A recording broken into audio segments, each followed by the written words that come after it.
ნაძალადევს ეგრეთ წოდებულმა ხელისუფლებამ პირდაპირ მნიშვნელობით განათლების გენოციდი მოუწყო. ეს განცხადება კოალიცია ლელო ძლიერი საქართველოს ლიდერებმა გააკეთეს, მათ ნაძალადევში მეათე სკოლის შენობის წინ ბრიფინგი გამართეს. ილაპარაკეს სკოლებში არსებულ მდგომარეობაზე, სადაც მათი თქმით სასწავლო პროცესი შეფერხებით და უხარისხოდ მიმდინარეობს. პასუხისმგებლობას კოალიციის წარმომადგენლები ქართული ოცნების ხელისუფლებას აკისრებენ. ჩვენ ვართ ნაძალადევში მეათე საჯარო სკოლის წინ ამ უბანს პირდაპირ მნიშვნელობით ეგრეთ წოდებულმა ხელისუფლებამ მოუწყო განათლების გენოციდი.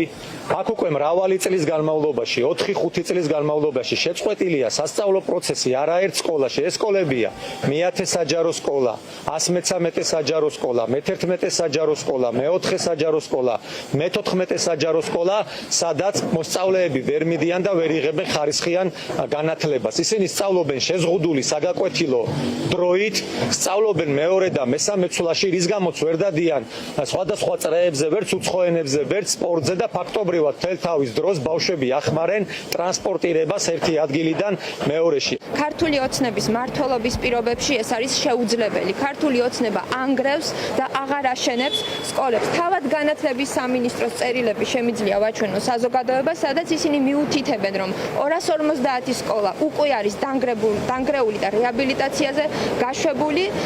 აპირებენ რომ 800 სკოლამდე დაანგრიონ, თუმცა ჩემს კითხვაზე, თუ როდის დასრულდება ამ სკოლების მშენებლობა, განათლების სამინისტროს პასუხი არც მაშინ ჰქონდათ 1 წლის წინ და არც ახლა აქვს.